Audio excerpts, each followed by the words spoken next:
এই এই এই এই এই বয়সে কি ছেলে মানুষই হচ্ছে? পাট কাঠি কি মুগুর নাকি? আজ যা পাট কাঠি কাল তাই তাল গাছ, বুঝেছ? না, বুঝিনি।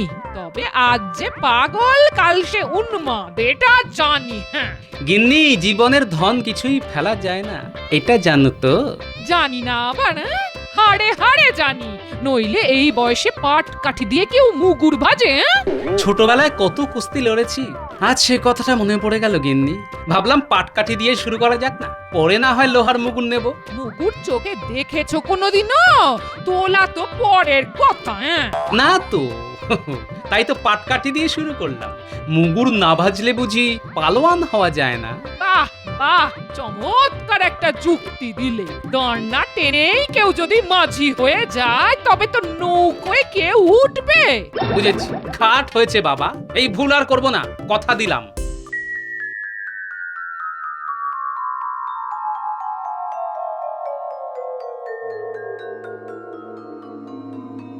মন্ত্রী, একটা জরুরি কাজে কাউকে কয়েকদিনের মধ্যেই বর্ধমান যেতে হবে। সেখানকার মহারাজকে একটা খুব গোপনীয় পত্র পৌঁছে দিতে হবে। তা মন্ত্রী বলো তো, এই কাজের দায়িত্ব কাকে দেওয়াটা ঠিক হবে? আমার মনে হয় মহারাজ, মন্ত্রী এই কাজের জন্য সবচাইতে নির্ভরযোগ্য ব্যক্তি, তাকেই এই কাজে পাঠানো হোক। গোপাল, এটাই তোমার দোষ। মহারাজ কাকে পাঠাবেন তা ঠিক করবে হয় তিনি, না হয় আমি। তুমি মাঝখান থেকে ফোন কাটছো কেন? মন্ত্রী, ভুলে যেও না, এটা প্রকাশ্য রাজসভা। গোপাল তার বক্তব্য পেশ করেছে মাত্র। মহারাজ, বর্ধমানে যাওয়াটা তো এবার কোনো দামি জিনিস বা সোনাদানা নিয়ে যাওয়া নয়, গোপনীয় চিঠি। তাই এই নিরীহ কাজের উপযুক্ত লোক মন্ত্রী নিজেই। এই কাজের জন্য যাতে আপনি মন্ত্রীকে নির্বাচন করেন, আমি সেই কথাটাই মহারাজকে বলেছি। এবার মন্ত্রী বলুক, আমি কি খুব খারাপ কথা বলেছি মহারাজ? শুধু খারাপ কথাই নয়, অত্যন্ত কুরুচির পরিচয় দিয়েছ গোপাল। সোনাদানা যদি যেতই, তবে কি সেটা নিয়ে যাওয়ার জন্য আমি উপযুক্ত নই? গোপাল কি বোঝাতে চেয়েছে সেটা বোঝার মতো বুদ্ধি আমার আছে।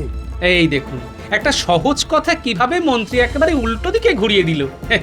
আমি বলতে চেয়েছিলাম, সোনাদানা নিয়ে গেলে রাস্তায় চোর ডাকাতের ভয় থাকে, এমনকি প্রাণের মায়াও মাঝে মাঝে ত্যাগ করতে হয়। কিন্তু একটা চিঠি নিয়ে গেলে তার কি কোনো মূল্য ডাকাতদের কাছে আছে মহারাজ?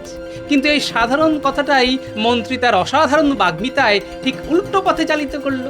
মহারাজ, এই ব্যাপারে আমার আর কিচ্ছু বলার নেই, এই আমি চুপ করলাম। আপনি যে সিদ্ধান্তই নেবেন আমি মাথা পেতে নেব মহারাজ। তাহলে আমিই বলি, কে যাবে? গোপাল ঠিক কথাই বলেছে, এটি রাজকার্যের মধ্যেই পড়ে। তাই মন্ত্রীকেই আমি নির্বাচিত করছি এই কাজের জন্য। কি মন্ত্রী, রাজি তো?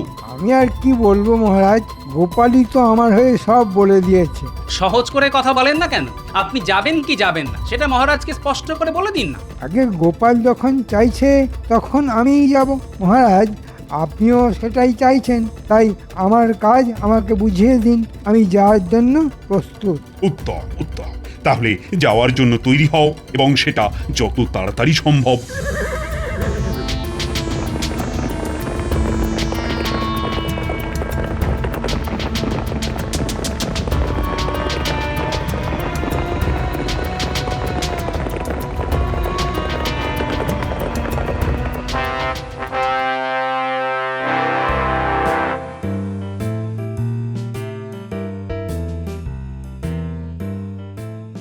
বাহ বাহ বাহ বাহ বাহ বাহ, কি চমৎকার চেহারা!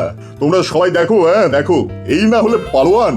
খুব খুশি হলাম তোমার খেলা দেখে, খুব খুশি। মহারাজকে খুশি করতে পেরে আমার জীবন ধন্য হয়ে গেল। তা তুমি তো কুস্তি করো? আগে হ্যাঁ মহারাজ, 10 রাজ্য ঘুরে অনেক পালোয়ানের সঙ্গে কুস্তি করেছি, কিন্তু আমার কাছে কেউ দাঁড়াতেই পারেনি, সবাইকে কাত করেছি। এখন খুঁজে দেখছি আর কেউ বাকি আছে কিনা। মহারাজের জয় হোক। আমাদের মহারাজ আপনাকে এই গোপনীয় পত্র দিয়েছেন, সেটা দিতেই আমার এখানে আগমন। আপনি উত্তর দিলেই আমি আবার ফিরে যাব। দাও, পত্রটা দাও।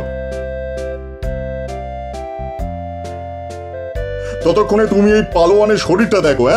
হ্যাঁ, যেন মন্দিরের দেওয়ালে আঁকা মূর্তি। পালোয়ান, ইনি কৃষ্ণনগরের মন্ত্রী। ওনাকে খেলা দেখাও, দেখাও দেখাও।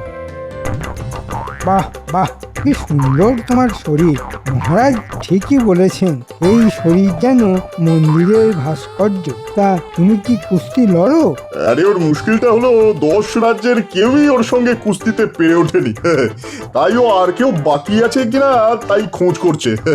তা তুমি জানো এমন কোনো পালোয়ান আছে কিনা যে ওর সঙ্গে লড়তে পারে? হ্যাঁ, একজন আছে, সে নিজেকে মস্ত পালোয়ান মনে করে। মহারাজ, তার নাম হয়তো শুনেছেন। কে বলতো? আমি চিনি এমন কোনো পালোয়ানের নাম তো মনে পড়ছে না। না, আগে তার নাম গোপাল ভাঁড়।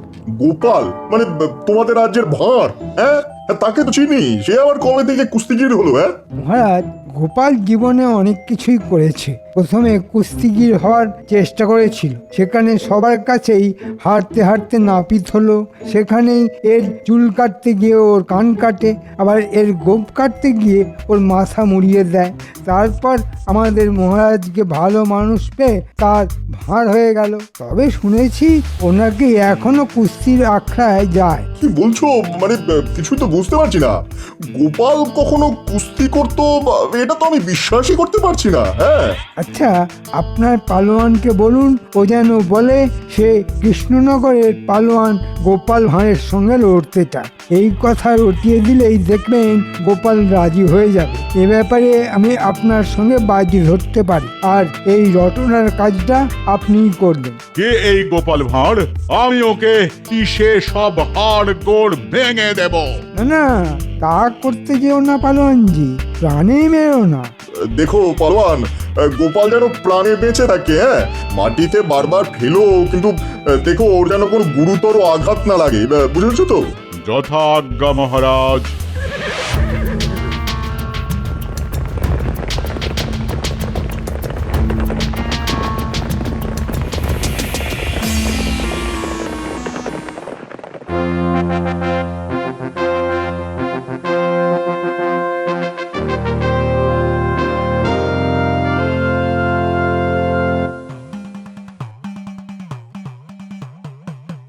মন্ত্রী, এই কাকে নিয়ে এসেছো? এরকম চেহারা তো সচরাচর দেখা যায় না। এ কি পালোয়ান? কুস্তি করে? আগে হ্যাঁ মহারাজ, এর শরীরের পেশি দেখলে মন ভালো হয়ে যাবে, দেখবেন নাকি? নিশ্চয়ই মন্ত্রী, দেখবো। পালোয়ান, দেখাও তো তোমার এই সুগঠিত পেশির খেলা। এই দেখুন আমার শরীর কেমন কথা বলে। বাহ বাহ বাহ বাহ, এ কি শরীর নাকি পাহাড়! আহাহাহা, সবার শরীর যদি এমনটা হতো। মহারাজ, আপনি প্রীত হয়েছেন শুনে আমি ধন্য হয়ে গেলাম। তা তোমার এখানে আগমনের কারণ? মহারাজ, 10 রাজ্য ঘুরে এমন কোন পালোয়ান পেলাম না যে আমার সঙ্গে কুস্তিতে জয়লাভ করেছে, তাই এখানে এলাম। এখানে কেন? মানে সেরকম পালোয়ান এখানে আছে বলে তো শুনিনি যে তোমার মতো ভীমের সঙ্গে লড়াই করতে চায়। মহারাজ, শুনেছি আপনার সভায় গোপাল ভাঁড় বলে একজন পালোয়ান আছে। আমি তার সঙ্গে লড়তে এসেছি। তাকে হারাতে পারলে কোনো রাজ্যেই আমার আর কোনো প্রতিদ্বন্দ্বী থাকবে না। হ্যাঁ, কি কি কি বললে তুমি? গোপাল ভাঁড় সে লড়বে তোমার সঙ্গে কুস্তি? এই বুদ্ধি তোমাকে কে দিয়েছে? নিশ্চয়ই আমার মন্ত্রী। মহারাজ, এমন কাজ আমি করতে পারি? গোপাল আমার কতদিনের সহকর্মী, তার কোনো ক্ষতি হোক সেটা আমি চাইবো? এটা হতে পারে? পালোয়ান, কে তোমাকে গোপালের নাম বলেছে? সে যে পালোয়ান সেটাই বা তোমাকে কে বলল? বর্ধমানে সবাই মহারাজ, ওরা বলল গোপাল মস্ত পালোয়ান। ওকে যদি তুমি পরাজিত করতে পারো তবেই বুঝবো তুমি সর্বশ্রেষ্ঠ কুস্তিগীর। মহারাজ, এই কথাটা পালোয়ানজি ভুল কিছু বলেনি। আজ পর্যন্ত আমাকে কেউ হারাতে পারেনি। আর পালোয়ান যখন চাইছে, হয়তো অনেকেই তাই চেয়েছে, তাই আমি রাজি মহারাজ। কি বলছো তুমি গোপাল? এই ভীমের মতো পালোয়ানের সঙ্গে তুমি লড়াইটা করবে আর তোমার মৃত্যুর জন্য দায়ী হয়ে থাকবো আমি? না না না না, সেটা হতে পারে কখনো? মহারাজ, এই লড়াইয়ের সঙ্গে আমাদের রাজ্যের সম্মান জড়িয়ে আছে। গোপাল যদি পরাজয়ের কথা চিন্তা করে পিছিয়ে যায় তবে তা খুবই অসম্মানের হবে। আমার মনে হয় গোপালের রাজি হয়ে যাওয়া উচিত। তুমি তো বলেই খালাস, কিন্তু এই ভীম বাহাদুরের সঙ্গে কুস্তি লড়তে গিয়ে যদি গোপালের প্রাণ সংশয় হয়, তার দায়িত্বটা বা দায়টা কে নেবে? হ্যাঁ, না মহারাজ, আমি কুস্তিগীর, খুনি নই।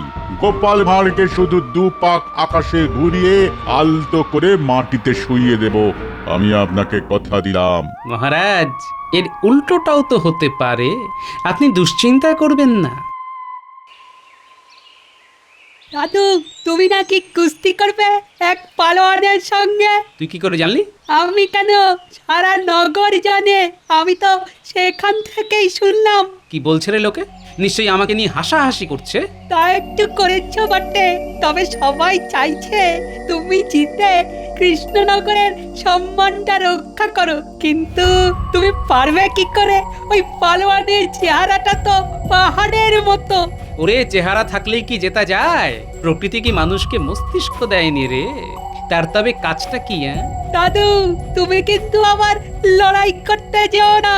পালোয়ানকে কিন্তু সামনাসামনি পটকানো খুব সহজ হবে না। তা জানি, কিন্তু বুদ্ধিং যস্য বলং তস্য। বুদ্ধিটা একটু খাটা, ঠিক পথ পেয়ে যাবি। তুমি ভাবো, আমরা কাজটা করে দেব। একটু ভেবে তারপর তোদের বলবো। আচ্ছা।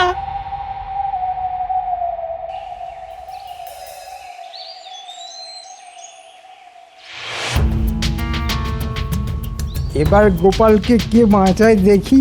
ওর হাড় বার করে পালোয়ান শাহী কাবাব বানাবে বলে শুনলাম। দারুণ খেতে হবে কিন্তু। তোরা সবাইকে বলে দিয়েছিস তো? বলবি যে গোপালই এই কুস্তিগিরকে লড়াই করতে আমন্ত্রণ করেছিল। এই কুস্তিগির 10 রাজ্যের যত পালোয়ান আছে তাদের পরাজিত করে এখানে এসেছে গোপালের সঙ্গে লড়বে বলে। সে কথা জানতে আর কারো বাকি নেই, সবাই জানে। লোকে তো বলা বলি করছে এবার গোপালের পঙ্গু হওয়ার দিন এসে গেছে।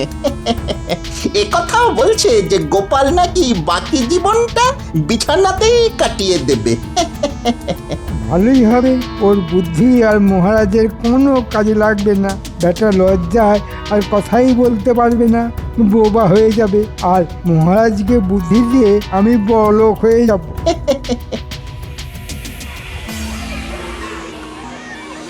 দেখে নিন, এই সেই পালোয়ান যার সঙ্গে গোপালের লড়াই হবে। সবার কিন্তু আশা চাই।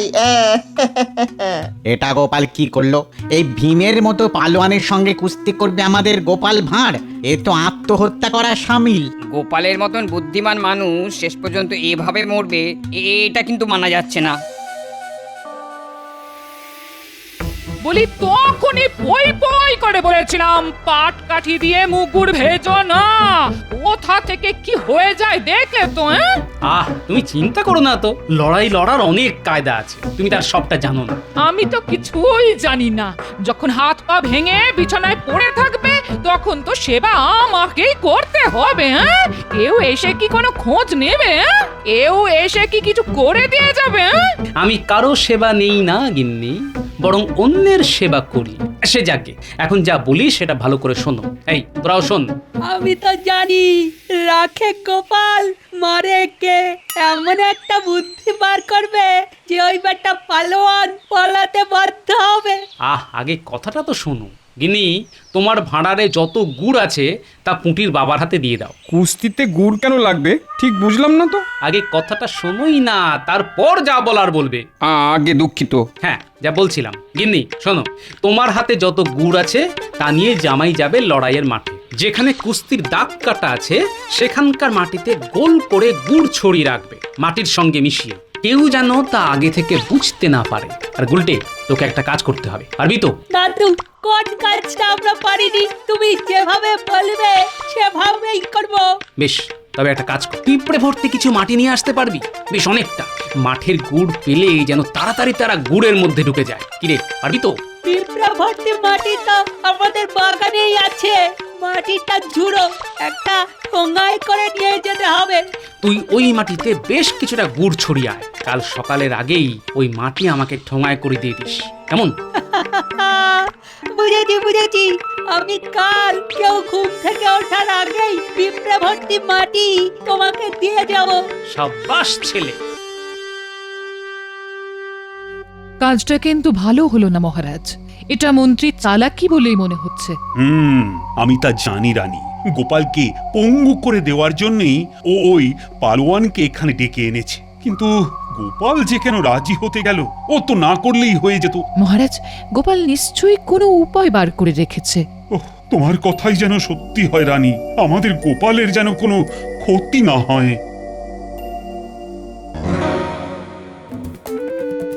এসে গেছি, হাতে গুড় নিয়ে। ধারে কাছে কেউ নেই, এবারে গুড় ছড়িয়ে দিতে হবে।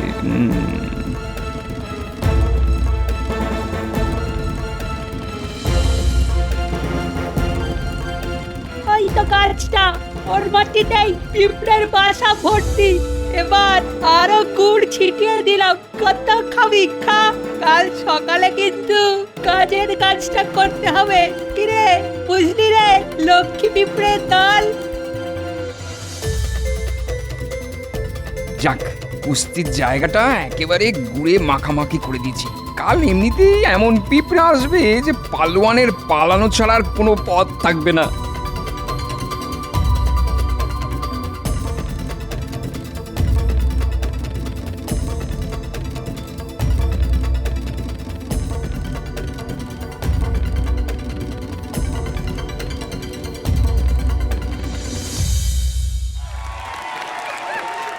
রানী, ও রানী, আমার খুব কষ্ট হচ্ছে গোপালের জন্য। আমি তো প্রার্থনা করেই যাচ্ছি যেন গোপালের জয় হয়। কি করে সম্ভব সেটাই তো বুঝতে পারছি না। তুমি বুঝেছো? না, তা বুঝিনি। তবে গোপালের মুখে কোনো ভয়ের চিহ্নই দেখতে পাচ্ছি না। তার মানে ও একটা উপায় বার করেছে। আপনি এ বিষয়ে চিন্তা করবেন না মহারাজ। আমার একদিকে আছে আমাদের গোপাল, যাকে আপনারা ভাঁড় বলেই জানেন। খুব ভালো কথা বলে। সেটা কতটা কাজের আর কতটা অকাজের সেটা নিয়ে আমি কোনো মন্তব্য করতে চাই না, অন্তত মহারাজের সামনে। উনি সবই জানেন। শুনলে রানী, গোপালকে কিরকম অপমান করছে মন্ত্রী। আমার ইচ্ছা করছে না গিয়ে ওর কানটা মুলে দিই। তা আমাদের গোপাল ভাঁড়ের খুব নামডাক, তা আপনারা সবাই জানেন। তা শুনে এই পালোয়ান সুদূর দেশ থেকে এখানে এসেছে গোপালের সঙ্গে কুস্তি লড়ার জন্য। আর হ্যাঁ, গোপাল এই পালোয়ানের সঙ্গে লড়ার ইচ্ছেতে রাজি হয়ে যায়। আজ তারই পরীক্ষা হবে। আসুন আমরা এখন এই কুস্তি দেখি। এই দেশ, এই রাজ্য আমার জন্মস্থান, তার সম্মান বজায় রাখতে আমি লড়াইতে রাজি হয়েছি। কিন্তু কুস্তি শুরুর আগে আমি দেশের মাটিতে একবার প্রণাম করতে চাই, যদি এই সুযোগ আর আমার সামনে না আসে। তাই শুনলে রানী, শুনলে গোপাল কি বলল? সত্যি ওর মতো দেশপ্রেমিক আমি কখনো দেখিনি। সাবাস, সাবাস গোপাল। মহারাজ, এক্ষুনি কুস্তি শুরু হবে। আপনি মন দিয়ে গোপালের লড়াই দেখুন। যতক্ষণ আমার ধরে প্রাণ আছে ততক্ষণ এই মাটির অসম্মান আমি হতে দেব না। এটা আমার প্রতিজ্ঞা। কারোর সাধ্য নেই এই কাজ থেকে আমায় বিরত করতে পারে। দেশের ভূমি প্রণাম আমার হয়ে গেছে, এবার আমি লড়াইয়ের জন্য প্রস্তুত। এসো হে পালোয়ান, দেখি তোমার দেহে কত শক্তি আছে। তোমার সঙ্গে কুস্তি লড়তে হচ্ছে সেটা ভেবেই আমার হাসি পাচ্ছে। কত ইয়া বড়া বড়া চেহারার পালোয়ানকে আমি মাথায় তুলে মাটিতে ফেলে দিয়েছি, আর তুমি তো তাদের কাছে নস্যি। ধরবো আর মাটিতে আছাড় মারবো। আরে পালোয়ান, কাছে তো আগে এসো, আমি তো আর পালিয়ে যাচ্ছি না।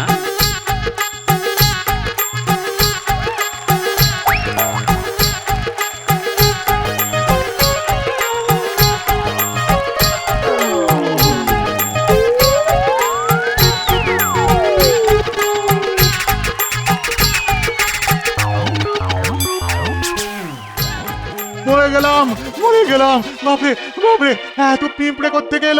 মরে গেলাম, মরে গেলাম, মরে গেলাম। গোপাল, গোপাল, গোপাল। না না, আমি আর পারছি না, আমি আর পারছি না। পালাই পালাই পালাই, আমি লড়বো না, আমি পালাবো, আমি পালাবো। আরে পালোয়ান পালাচ্ছে, এও কি সম্ভব রানী? সব সম্ভব। গোপালের পক্ষে কোনো কিছুই অসাধ্য নয় মহারাজ। আমার সঙ্গে লড়াই করতে গিয়ে ভয় পেয়ে পালোয়ান মাঠ ছেড়েই পালালো। মহারাজ, তাহলে এই লড়াইতে কে জিতলো? এ আবার তুমি জিতেছো। আর শুধু তাই নয়, তুমি কৃষ্ণনগরের সম্মান রেখেছো। জয় জয় গোপালের জয়, জয় গোপালের জয়। আরে ও পালোয়ান, কি আশ্চর্য, তুমি তুমি মাঠ ছেড়ে পালালে কেন? এখন আমি মুখ দেখাবো কেমন করে? মাথা খারাপ, পিঁপড়ের সঙ্গে লড়বো কেমন করে? আরে আমি তো সেটাই বলছি, গোপাল তোমার সামনেই একটা পিঁপড়ের মতো, আর ওর ভয়ে তুমি মাঠ থেকে পালিয়ে এলে, এই তোমার সাহস? ছি ছি ছি। ওসব বড় বড় কথা আমাকে বলে লাভ নেই। পিঁপড়ের কামড় আমি খেতে পারবো না। তুমি একটা হতচ্ছাড়া, আমাকে পিঁপড়ের কামড় খাওয়ালে? তুমি আমার বুকে এসো গোপাল। এই অসম্ভব ব্যাপারটা কি করে ঘটালে তা আমি কিন্তু এখনো বুঝতে পারিনি। আমি পেরেছি, আর এই জন্যেই গোপালকে রক্ষা কারো পক্ষে সম্ভব নয়।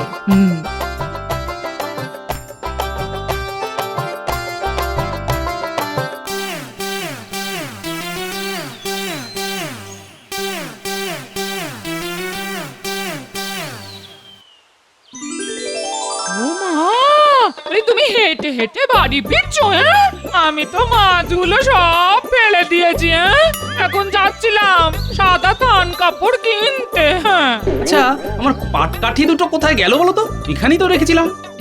ওই দেখো, ওই যে দুটো মুগুর কিনে এনেছি। হ্যাঁ, তুমি যে এত বড় কুস্তিগীর তা তো আগে জানতাম না। হ্যাঁ, এখন জেনেছি, তাই তো নিয়ে এলাম গো। এই মুকুর দুটো তোমায় আমি উপহার দিলাম।